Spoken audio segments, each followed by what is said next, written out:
Alguns dizem que é só uma cor, rosso corsa, vermelho de corrida. Mas não é, né? É uma declaração, é um aviso. Quando você vê aquele lampejo vermelho no seu retrovisor, você sabe que não é apenas um carro qualquer, é uma Ferrari. É um pedaço da história, uma fatia de paixão, um testemunho barulhento e cuspidor de fogo do sonho absurdamente teimoso de um homem. A Ferrari é mais do que apenas uma fabricante de supercarros ridiculamente rápidos e bonitos para pessoas com muito dinheiro e pouco juízo. É, e sempre foi, uma equipe de corrida que por acaso vende carros de rua para pagar as contas. E isso, aí, é o segredo da sua alma. É a razão pela qual uma Ferrari parece viva. Você não simplesmente compra uma Ferrari, você compra uma lenda. Você se torna parte de uma história que tem sido contada por décadas nas pistas de Mônaco, Le Mans e Monza. É uma história cheia de pilotos heróicos, engenheiros geniais e tragédias de partir o coração. É uma história movida por motores V12 que cantam uma ópera de fúria mecânica. Não se trata de ir de A a B. Trata-se de a jornada ser a experiência mais emocionante, ensurdecedora e absolutamente magnífica possível. É sobre sentir o espírito bruto e indomável da competição correndo pelo chassi, até a ponta dos seus dedos no volante. É uma religião automotiva, e sua igreja é a pista de corrida. O próprio nome, Ferrari, evoca imagens de velocidade, luxo e um inegável estilo italiano. É um símbolo reconhecido em todo o mundo, sussurrado com uma mistura de reverência e desejo. Mas por trás do distintivo polido e dos preços exorbitantes, há uma história de garra, determinação e profunda perda. É a história de um homem que se importava com uma coisa e apenas uma coisa: vencer. Todo o resto era secundário. Os belos carros de rua que vemos hoje eram meramente um mal necessário, uma forma de financiar a próxima corrida, o próximo motor, a próxima vitória. Esse foco singular e obsessivo é o que torna a marca tão cativante. Então, como essa lenda surgiu? Como a obsessão de um homem por ser mais rápido do que todos os outros criou a marca mais poderosa do mundo? Não foi um passeio tranquilo. Foi uma jornada forjada no crisol da guerra, moldada por desgosto pessoal e alimentada por uma paixão implacável, quase maníaca, pelo automóvel. Para entender a Ferrari, você deve primeiro entender o homem por trás do nome. Um homem tão complexo, brilhante e exigente quanto as máquinas que ele criou. Seu nome era Enzo Ferrari, e esta é a sua história. Uma história que começa não em uma fábrica reluzente, mas em uma oficina modesta em Modena. Enzo Anselmo Ferrari nasceu em Modena, Itália, lá em 1898. Seu pai, Alfredo, tinha um negócio de metalurgia. Então o jovem Enzo cresceu cercado pelo cheiro de aço quente e o clangor de martelos. Este não era um mundo de mordomias e fortunas herdadas. Era um mundo de trabalho duro, graxa e máquinas. Mas foi em 1908, na tenra idade de 10 anos, que a faísca realmente acendeu. Seu pai o levou, junto com seu irmão, Alfredo Júnior, a uma corrida de automóveis em Bolonha. Ver aqueles primeiros carros de corrida passarem trovejando, cuspindo fumaça e barulho, foi uma revelação. Plantou uma semente em sua jovem mente. Ele queria ser um piloto de corrida. Aquele simples sonho de infância, no entanto, logo foi frustrado pela brutal realidade do mundo. A Primeira Guerra Mundial varreu a Europa, e a Itália foi jogada no conflito. A guerra foi cruel com a família Ferrari. Em 1916, tanto seu pai quanto seu irmão morreram de uma epidemia de gripe. O próprio Enzo foi chamado para servir, ferrando mulas para o exército italiano, antes que ele também ficasse gravemente doente com a mesma pandemia que havia vitimado sua família. Ele mal sobreviveu. Com apenas 20 anos, Enzo ficou órfão, o negócio de sua família havia desmoronado, e seu futuro parecia sombrio. O sonho de correr parecia mais distante e impossível do que nunca. Após a guerra, sem nada para ele em Modena, Enzo Ferrari buscou sua sorte. Ele conseguiu um emprego como piloto de testes para uma pequena empresa de automóveis em Turim, uma tarefa humilde que envolvia entregar chassis nus a carrocerias. Estava longe do glamour das pistas de corrida que ele sonhara quando menino, mas foi um começo. Foi uma porta de entrada para o mundo automotivo. Enzo era ambicioso e inquieto. Ele logo se mudou para Milão para trabalhar para uma empresa chamada CMN. E foi lá que ele finalmente teve sua chance de correr. Em 1919, ele fez sua estreia competitiva. Ele não se tornou um campeão instantâneo, mas o fogo estava aceso. Seu talento, ou talvez mais precisamente, sua pura determinação, o fez ser notado. Ele era um operador astuto, um networker, um homem que sabia como fazer conexões. Ele sabia que para ter sucesso, precisava estar em uma equipe vencedora. Essa oportunidade surgiu em 1920, quando lhe ofereceram uma vaga em uma empresa muito maior e mais prestigiada, a Alfa Romeo. Esta era a Grande Liga. Foi a mudança que alteraria o curso de sua vida e, em última análise, toda a história do automobilismo.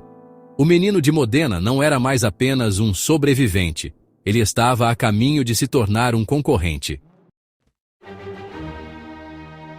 Correr pela Alfa Romeo nos anos 20 foi um grande salto para Enzo. Ele agora fazia parte de uma operação de corrida de primeira linha, competindo contra os melhores pilotos da Europa. Embora tenha alcançado algum sucesso como piloto, vencendo algumas corridas, logo percebeu que seus verdadeiros talentos estavam em outro lugar. Ele era um motivador brilhante, um organizador, um homem que conseguia extrair o melhor de seus mecânicos e de seus carros. Ele tinha uma compreensão intuitiva do que era preciso para construir uma equipe vencedora. Não apenas de trás do volante, mas também do box. Ele era mais um gerente do que um piloto de coração. Um fato que ele lentamente viria a aceitar.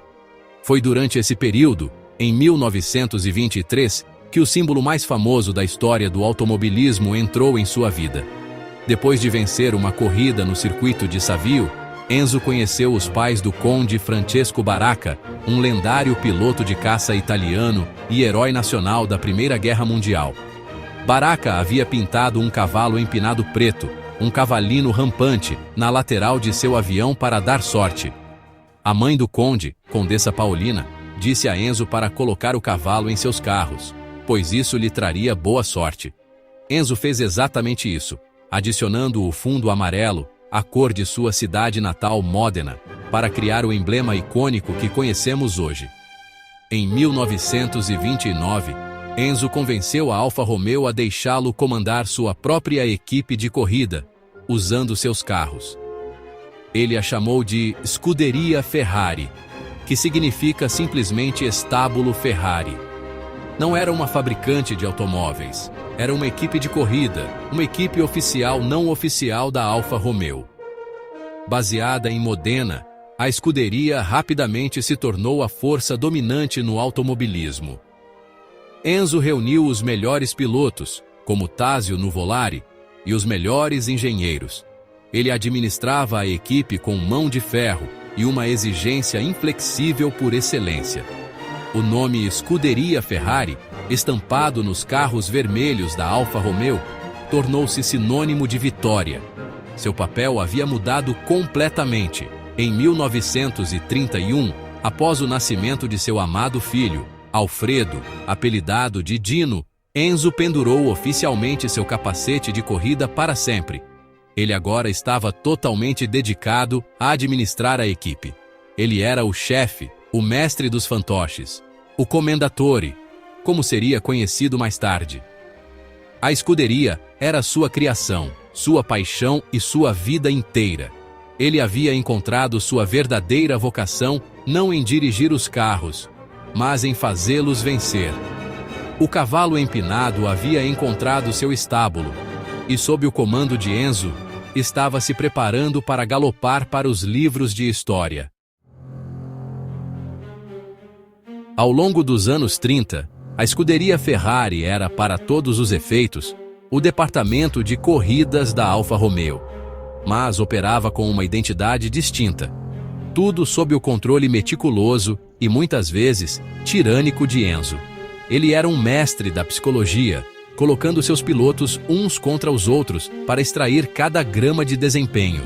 Ele acreditava que um piloto deveria ter os pés virados, o que significava que eles deveriam ser tão obcecados em vencer que arriscariam tudo.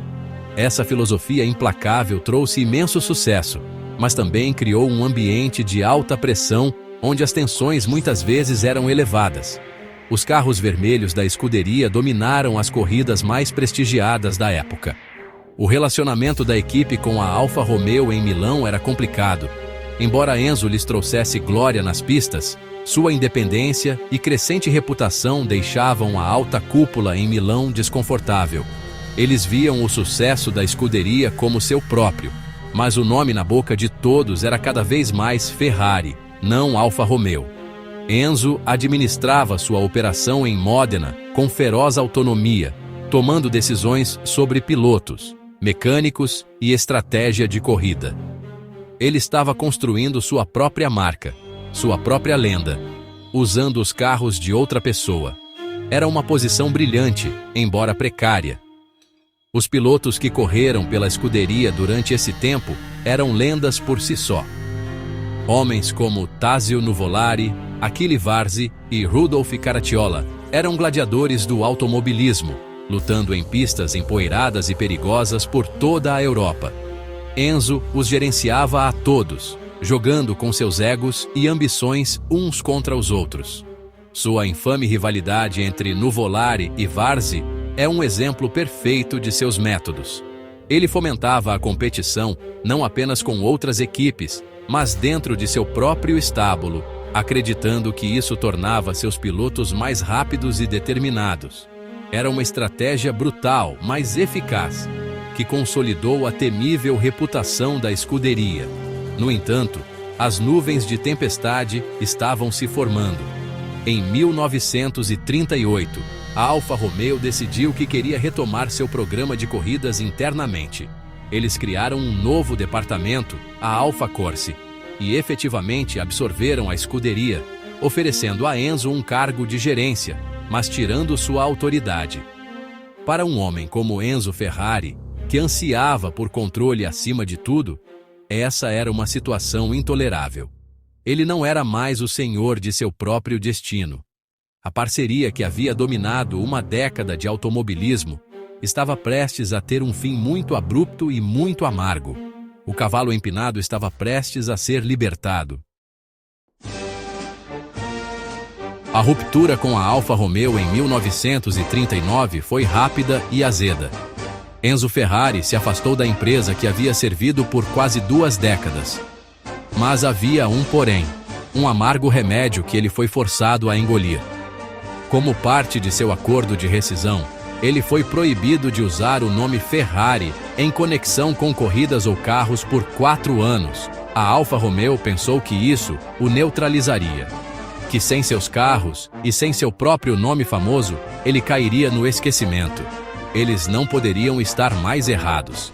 Haviam subestimado a pura e teimosa determinação do homem de Modena. Destemido, Enzo imediatamente fundou uma nova empresa em sua antiga sede da escuderia em Modena. Ele a chamou de Auto Avio Costruzioni, ou AAC. O nome, que se traduz como Construções Autoaviação, era deliberadamente vago, focando na fabricação de ferramentas de máquina e peças de aeronaves. Mas isso era apenas uma fachada. Em segredo, Enzo já estava trabalhando em seu próprio carro. Em 1940, apenas meses depois de sair da Alfa, ele produziu 2 exemplares do AAC 815, assim chamado por seu motor de 8 cilindros e 1,5 litros. Embora não pudesse ser chamado de Ferrari, foi o primeiro carro projetado e construído inteiramente por Enzo. Foi sua declaração de independência. O AAC 815 competiu na Mille Miglia de 1940, uma extenuante corrida de estrada pela Itália. Ambos os carros mostraram uma velocidade incrível, mas foram forçados a abandonar com falhas mecânicas. Foi uma estreia promissora, embora frustrante. Mas qualquer desenvolvimento adicional foi interrompido pelo início da Segunda Guerra Mundial. Como muitas fábricas italianas, a oficina de Enzo foi forçada a contribuir para o esforço de guerra, fabricando máquinas em vez de carros de corrida. Em 1943, ele mudou a fábrica de Modena para a cidade vizinha de Maranello para escapar dos bombardeios aliados. Foi uma jogada inteligente, embora a fábrica eventualmente fosse atingida de qualquer maneira. Os anos de guerra foram uma pausa frustrante, mas Enzo usou o tempo para planejar. A proibição de 4 anos de usar seu nome havia expirado. Assim que a guerra terminou, ele começou a reconstruir sua fábrica e seu sonho. Em 1947, o mundo finalmente viu o primeiro carro a ostentar oficialmente seu nome. Era a Ferrari 125S, um pequeno carro de corrida deslumbrante movido por um complexo motor V12 de 1,5 litros projetado pelo brilhante Gioacchino Colombo. Foi pintado em um tom vermelho vibrante. A marca Ferrari nascia oficialmente. O cavalo empinado não estava mais correndo pela Alfa Romeo. Agora era o símbolo de uma nova dinastia automotiva. A Ferrari 125S fez sua estreia em corridas em 11 de maio de 1947. Em um momento que se tornaria um clássico da história da Ferrari, ela não conseguiu terminar, abandonando com um problema na bomba de combustível enquanto liderava. Enzo, sempre um dramaturgo, chamou-a de uma falha promissora. Apenas 2 semanas depois, no Grande Prêmio de Roma, o carro conquistou sua primeira vitória. Foi o início de uma torrente de sucesso. O motor V12, embora pequeno, era uma obra-prima e estabeleceu o modelo para décadas de motores Ferrari. Enzo havia provado que não apenas podia gerenciar uma equipe, mas construir um carro vencedor do zero. Seu nome agora era sinônimo de vitória. Para financiar seu apetite insaciável por corridas, Enzo sabia que precisava vender carros para o público. Ele mesmo tinha pouco interesse em carros de rua, vendo-os como uma distração necessária, mas entendia sua importância. Os primeiros carros de rua da Ferrari eram essencialmente versões suavizadas de seus carros de corrida, brutos, barulhentos e exigentes. Eram vendidos para entusiastas ricos e pilotos amadores que queriam um gostinho da pista em estrada aberta. Essa dupla identidade foi estabelecida desde cedo. A Ferrari era uma equipe de corrida primeiro, uma fabricante de carros em segundo. Cada venda de um carro de rua era dinheiro que podia ser reinvestido na escuderia. O prêmio máximo, o auge do automobilismo, era a Fórmula 1, que foi estabelecida como campeonato mundial em 1950. A Ferrari entrou na briga a partir da segunda corrida da temporada inaugural. Levou 1 ano para eles se firmarem, mas em 1951, no Grande Prêmio da Grã-Bretanha em Silverstone, o piloto argentino José Froilán González levou sua Ferrari à vitória, derrotando as Alfa Romeos anteriormente dominantes. Quando Enzo soube da notícia, dizem que ele chorou como um bebê. Ele finalmente havia derrotado a equipe que o havia expulsado. "Eu matei minha mãe", ele declarou famosamente, um testemunho das complexas emoções daquele dia. A partir desse momento, a lenda da Ferrari explodiu. Em 1952, Alberto Ascari levou uma Ferrari ao primeiro campeonato mundial de Fórmula 1 da equipe, um feito que ele repetiu em 1953. A escuderia não era apenas uma concorrente, era a equipe a ser batida. Eles venceram em Le Mans, na Mille Miglia, e em corridas de grande prêmio em todo o mundo. O nome Ferrari, carregado pelo cavalo empinado em um campo amarelo, estava se tornando o nome mais reverenciado e temido no automobilismo. O sonho do menino de Modena não apenas se realizou, estava conquistando o mundo. Os anos 50 foram uma década de altos incríveis e baixos devastadores para Enzo Ferrari. Seus carros eram dominantes, vencendo campeonatos e prestigiadas corridas de resistência, consolidando o status de elite da marca. No entanto, A busca pela vitória veio a um custo terrível. O automobilismo daquela época era letalmente perigoso. Os carros eram brutalmente rápidos, as pistas eram implacáveis e as medidas de segurança eram praticamente inexistentes. Para Enzo, que levava seus pilotos ao limite absoluto, a tragédia se tornou uma companheira quase constante. O glorioso rugido de seus motores era frequentemente silenciado pela sombria realidade da morte. Um dos incidentes mais infames foi a Mille Miglia de 1957. Durante a corrida, o Ferrari do piloto espanhol Alfonso de Portago estourou um pneu enquanto viajava a mais de 240 km por hora. O carro saiu da pista e atingiu a multidão, matando de Portago, seu copiloto e 9 espectadores, 5 dos quais eram crianças. O desastre chocou a Itália e o mundo. Enzo Ferrari foi acusado de homicídio culposo e a corrida de rua Mille Miglia foi banida para sempre. O evento destacou o preço brutal da velocidade e manchou para sempre um período de grande sucesso para a equipe. Mas a tragédia mais profunda para Enzo foi pessoal. Seu amado filho, Alfredo Dino Ferrari, havia sido preparado para assumir os negócios da família. Ele era um engenheiro promissor, trabalhando em um novo projeto de motor V16. Tragicamente, Dino sofria de distrofia muscular e sua saúde declinou constantemente. Em 1956, ele morreu com apenas 24 anos. Enzo ficou completamente devastado.